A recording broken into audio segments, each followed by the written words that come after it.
નમસ્તે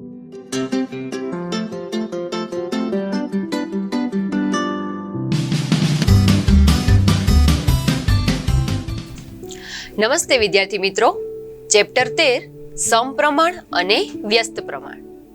આ ચેપ્ટરની શરૂઆત કરીએ તે પહેલા આપણે ગુણોત્તર અને પ્રમાણ વિશે માહિતી મેળવીએ.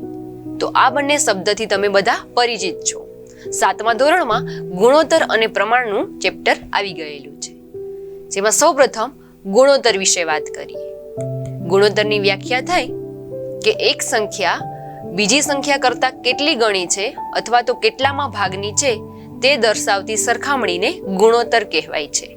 એટલે કે ગુણોત્તરમાં બે સંખ્યાઓ હશે, એ બંને સંખ્યાઓ એક સાથે ગુણાકારના સંબંધમાં હશે અથવા તો ભાગાકારના સંબંધમાં હશે. ગુણોત્તર માટે બંને માપના એકમો સરખા હોવા જોઈએ, આ તેની શરત છે. ધારો કે બંને એકમો હોય સેન્ટીમીટરમાં તો બંનેના એકમ સેન્ટીમીટરમાં હોવા જોઈએ. જો એકમ મીટરમાં હોય તો બંનેના એકમો મીટરમાં હોવા જોઈએ, એ રીતે. ત્યારબાદ છે ગુણોત્તર માટે બંને માપમાંથી એક પણ માપ શૂન્ય ન હોવું જોઈએ, એટલે કે શૂન્ય સિવાયની સંખ્યાઓ હોવી જોઈએ. ગુણોત્તરને અંશ અને છેદ સ્વરૂપે એટલે કે અંશઃ છેદ સ્વરૂપમાં દર્શાવવામાં આવે છે. અંશ અને ઉપર અને છેદ એટલે કે નીચે. ગુણોત્તરને અતિ સંક્ષિપ્ત સ્વરૂપમાં જ દર્શાવવામાં આવે છે.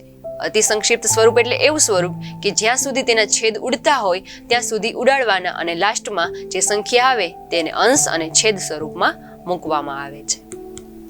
ગુણોત્તરને એકમ ન હોય. બધી રાશિઓ છે એને કંઈક એકમ રહેલા હોય, પરંતુ ગુણોત્તરને કંઈ એકમ રહેલો નથી. ગુણોત્તર શોધતી વખતે જે પહેલી સંખ્યા હોય તેને અંશમાં અને જે બીજી સંખ્યા હોય તેને છેદમાં લખવામાં આવે છે. તો આ છે ગુણોત્તર વિશેની માહિતી. ત્યારબાદ જોઈએ પ્રમાણ. પ્રમાણ એટલે કે જો આપેલા બે ગુણોત્તરો સમાન હોય તો તેમાં રહેલી ચારેય સંખ્યાઓ પ્રમાણમાં છે તેમ કહેવાય. આપણે જોયું કે ગુણોત્તરમાં બે સંખ્યા હોય અંશ અને છેદમાં, એવા બે ગુણોત્તરો એક સાથે આપેલા હોય તો તે ચારેય સંખ્યાઓ એકબીજા સાથે પ્રમાણમાં છે તેમ કહેવાય. પ્રમાણમાં કુલ 4 પદ હોય છે. દાખલા તરીકે 3, 6, 1, 2 એ પ્રમાણમાં છે, તો તેને કઈ રીતે દર્શાવાય? તો 3/6 1/2, જે વચ્ચે માપ આપેલા છે એ પ્રમાણમાં છે તેવું દર્શાવે છે. અહીં પહેલી અને ચોથી સંખ્યાનો ગુણાકાર તથા ત્રીજી અને બીજી સંખ્યાનો ગુણાકાર સરખો થાય છે.